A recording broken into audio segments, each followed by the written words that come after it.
Hey guys! So we're back with another video and we're going to talk about the 10 things they don't tell you about relationships. That's right. Because, you know, relationships, I don't know, everyone is striving for relationships. Like, oh, I want my bae, where's my bae, where's this, where's that. But there's things that society doesn't actually tell you about relationships that you need to know and we need to know. Okay, so the 6th thing that they don't tell you about relationship is that not every battle is worth fighting. That was a deep one, I think. Yeah, for you, wasn't it? Go on. What's deep for you then? Huh? What's hard for you, Mr. Perfect? No, just explain this one because I think you'd be very good at articulating it. You know, this one. Anyways, like, you know, I can sometimes be a nag and all that. Sometimes, once in a while. I mean, not too often. Not too often. Not too often. Anyways, and I used to bring everything. Like, any issue that I had with Gabes, where's he at? Where's he at? Like, come. I'm telling you about it. Like, I'm quite an outspoken person anyway, so like... She's very confrontational. She just gets in your face. No, I'm not confrontational. She's like, you're a little bit confrontational. No, anyway, I just, you know, if there's a problem, let's deal with it, you know what I mean? But then I've realised that it's not everything. It's not everything that needs to be spoken about. Sometimes take it to God, you know? He's the one that can speak to get, I love it, because God is so good. Like, I'll speak to God, and then Gabes is like, oh, babe, I'm sorry. I'm like, what? And I didn't say anything, so I'm just there like, oh, thank you, Jesus. But literally, like, you don't want to be that nagging wife. I think we got to a point, well, a nagging partner even. Yeah. I think we went through a season where like Gabes was just like, oh, Anna, again, like, is it every day? And like, sorry, I spilled the milk. You know, it's one of those situations, those spilled milk situations. That's not that deep. Yeah, I just want to make sure that our home is an environment that he really wants to come back to. Like, no way is he staying at work late because he doesn't want to come home to his partner, and then, you know, there's some, you know, Felicia at work, you know, giving him that attention. I'm like, no. I want the home environment to be a great place, a place of encouragement, a place of love. But if you're nagging all the time, then it's not somewhere that your partner wants to come back to. But I would say is that sometimes you can magnify a problem in your head and it might not actually be that deep. So I've also learned, so I do a little bit of nagging. So I've also learned to actually see Anna, that she's not evil, that she's not the wicked witch of the West. And you can magnify a situation more than it needs to be. Like, sometimes just don't see your partner as someone that's evil, and then you just actually have to deal with the problem because your partner might not actually be the problem. I've made the decision to actually take offense to the situation, so I need to be able to deal with that offense, because they say that an offense builds a fence in your relationship, and you're actually withdrawing yourself from your partner. But really and truly, sometimes you just have to really be able to just challenge yourself to actually still love, to overlook what the person is doing, because half the time we're arguing over things that don't even matter. Like, like who cares if I ate the last sausage in the fridge? Who cares? That matters when they caramelize onion sausages. No jokes. Like, who cares if I drank a little bit of orange juice? You always finish all the food and all the drink all the time. Whatever. Anyway, this is me. That's how I nag. Imagine that tone every day. It's not even that tone. It's very high. It's very. Like when she nags, fam. It's high. Okay. But anyway, yeah. So it's we just really got to make sure that we just, you know, not magnify every situation in our head. And some things you actually do need to talk about, like if it's really eating up at you. But sometimes you can actually just take a little bit of time out to just kind of meditate on it and then see if it's really worth bringing up. Yeah, it's like, true. Yeah. Definitely true. So, yeah, that's one thing that we learned, that not every battle is worth fighting. So the 7th thing that they don't tell you about, what we didn't get told about relationship, is that our relationship matters. Your relationship matters. All of our relationship matters, and it's actually significant to, I did economics, so I always talk about the economy. So our relationship actually matters towards the economy and the sustainability of our society. Jeez, that's quite a lot. It's a lot. That's a mouthful. It's deep. But to be fair, like when we first got together, we were just like, yeah, we're just Anna and Gabes, just, you know, doing our thing. We like each other. It's Gabes and Anna. Sorry, boss. Okay, I'll submit to you. Continue. Yeah, we're Gabes and Anna. Oh, you're too much. Anyway, yeah, when we got together, we're just like, oh yeah. You got the answers again, yeah? Yeah, I am. Watch it again, bro. Yeah, we're Gabes and Anna, and you know, we're just two people who really like each other, so we're just gonna get together and blah, blah, blah. But you don't realize that, like, you're actually going to either encourage people about relationships or discourage people about relationships. Yeah, you got to think about it. Like Anna and I have never been married before, and our perception of what relationship looks like was basically on the other people's relationship. And some people's relationships were, you know, like, oh, I'm not really feeling this whole thing. Like, it didn't look like it was fun. He looked like it was that interesting. And then you got other relationships where they seem like they were in love and stuff like that. And that was kind of giving us that hope that true love does exist. And your relationship could actually be giving people hope, like Anna said, or you could actually be saying like relationship pointless. But going back to that social media example, this doesn't mean that you should put up a front. You should just have to make sure that you're actually intentional with what you're doing behind closed doors. Yeah. And that's why we're saying that your relationship is significant, because like, sometimes you can go through in your relationship and just be like, oh, it's just about us, like, and we're going to do what we want to do. But if you think about the fact that your children are going to be living to that example, your sphere of influence are looking at you and observing the way that you do things, whether they say it or not, like you are instilling some type of thought into their mind. And even if it's into their subconscious, if that changes the way that they do things, so be it. But is it for the better or for the worse? And that's what we need to realize, like, about our relationships, that we are making a difference. And imagine if every household was healthy and fruitful and children grew up seeing that their parents actually loved each other. Yeah, like, these are little things that we think that is not significant, and oh, we're only one couple, how can we make a difference? But if everyone thought like that, that's why the world's a mess, because everyone's thinking about themselves. But if we're all actually thinking generationally and about our sphere of influence, then imagine how every household could be changed, and generations later could be reaping the rewards of that. So yeah, your relationship is actually very significant. Yeah, and that's one thing that people don't say.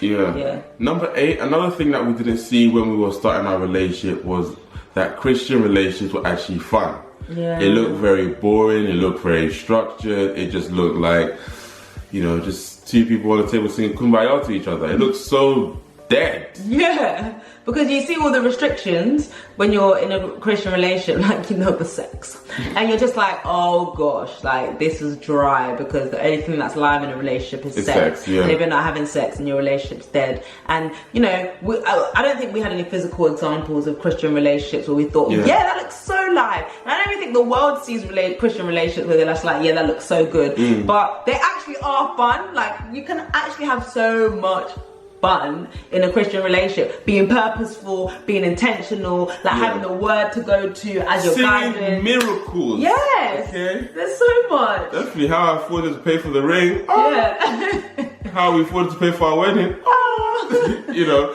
like, there was so much like God juice is just flowing all over the place and providing for us. And these are things that people will never be able to see. But literally, having God at the center of your relationship actually helps you resolve, because Jesus is our first example of what true love actually looks like, and we get to be able to understand that true love and actually display it to one another.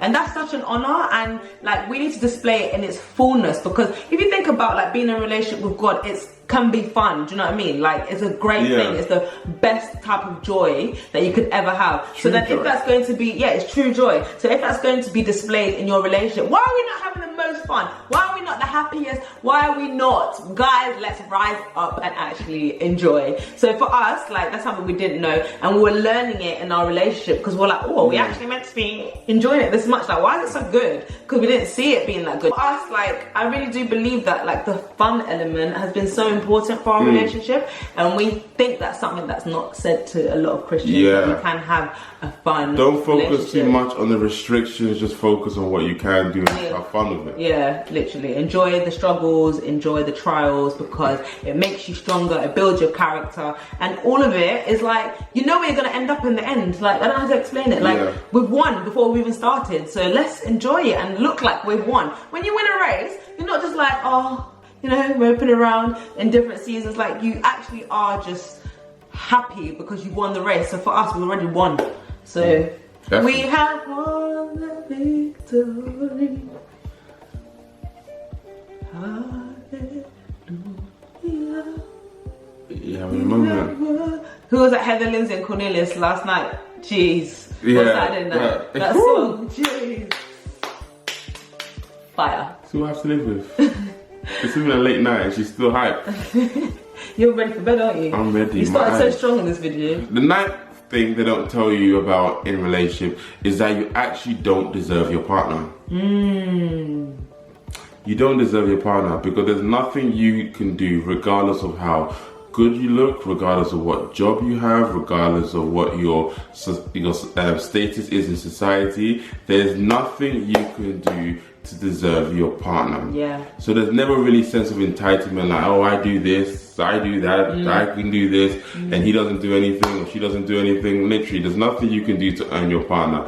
Yeah, it's actually a privilege that you get to be in a relationship with someone. So rather than looking at all the things that they can't do, look at the reasons why you got in a relationship in the first place, and actually keep loving them. Yeah, because you actually have to keep humbling yourself. Like, you can't leave it up to someone else to humble you. You have to humble yourself and just realize that, yes, like for example, us, like we started dating when we were both like just like uni, like when none of us had jobs, we were just like, you know, and now he's grown a beard, a very sexy beard, and like he's got beard oil and all that stuff, and like obviously, you know, aesthetically, you know, life changes, and you know, you grow up, some people become more attractive, and then what happens? What, you're gonna leave your partner because what, you're more attractive now and all that stuff? Like, you actually have to humble yourself and realize that actually, you know, I am honored to have this person as my partner. Like, this is God's gift to me, and I'm thankful for that. And we have to keep reminding ourselves, otherwise you can get to a point of arrogance where you're just like, oh, I'm bringing home all the bacon. Like, for example, if I'm pregnant and, you know, I can't work anymore, I'm bringing home the bacon. Oh, you know, I'm going to the gym. Oh, I'm this and this and that. Oh, I've got this qualification and that qualification. But at the end of the day, like, it's your partner's still a gift. 100%. So you just need to appreciate them a lot more rather and not take them for granted. Lower yourself down. I think daily we just have to just humble ourselves, just so we don't feel a sense of entitlement, like I deserve an upgrade and a 2.0, whatever that looks like.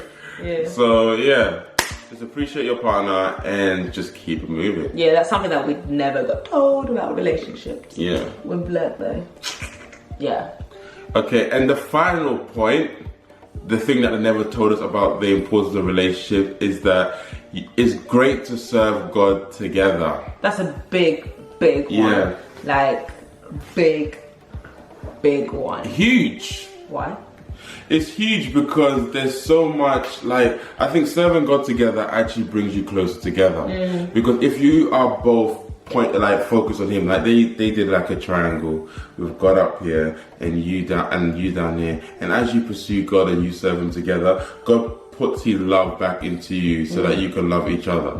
So I think it's really important just to serve God together, to grow together, and that's why we were so passionate about going to the Heather and Cornelius event together. We like actually going to different events together so that we can understand and grow together. It's so easy for you to get in a relationship or get married and then you just start growing apart. What we really try and do is grab each other along the journey and just be like, hey, I've just learned this, hey, I've just learned that, and actually just make sure that we're growing together, we're serving together. So even in a church perspective, they can't ask me to serve in the area that my wife can't go with me. It's just not gonna happen. If they ask me to go and sit for example, in a certain location, I'll be like, is there a seat for two because I've got a +1, you know? Like, we just make sure we're very intentional with doing things together, especially in the body, because you can get so busy serving in church that you're not actually building your relationship, but really and truly, this is my first ministry. Yeah, definitely. And I think that's something that we started very early on in our relationship. Like, you don't have to wait till marriage to start serving together. I think it's just very important because there's a lot of different interpretations and variations, but you want to make sure that you're both on the same page. In society, there's so much drawing you apart from each other, like your jobs, you work in different places, like there's always this thing on like self-identity. So it's up to us to make that decision to purposely like go to these Christian events together, maybe to serve in the same ministry or whatever, and do all of that stuff, because if we don't, then we'll end up spending no time together. Like, Yeah, just because you live together or you're in a relationship together, it doesn't mean that you're always going to be on the same page. So we have to be intentional about that. Yeah, but the key thing is just making sure that you grow together. Yeah, definitely. So 10 things that we never got told before we got into a relationship. Well, we never got told about relationships. So hopefully you guys liked that video, and we just thank you for 10,000 subscribers. What is this arm doing? I don't know. Huh? I just want to show how long my arms are, because people don't know that my legs are long as well. Like, guys, I'm a very tall person, and you're tall as well. I am indeed. But my legs are longer than Gabe, so yeah. But I'm still taller than him. Yeah, he's still taller than me. It's just a very weird situation. So yeah. Thanks guys for all the love, and we'll see you next week. Bye. Peace.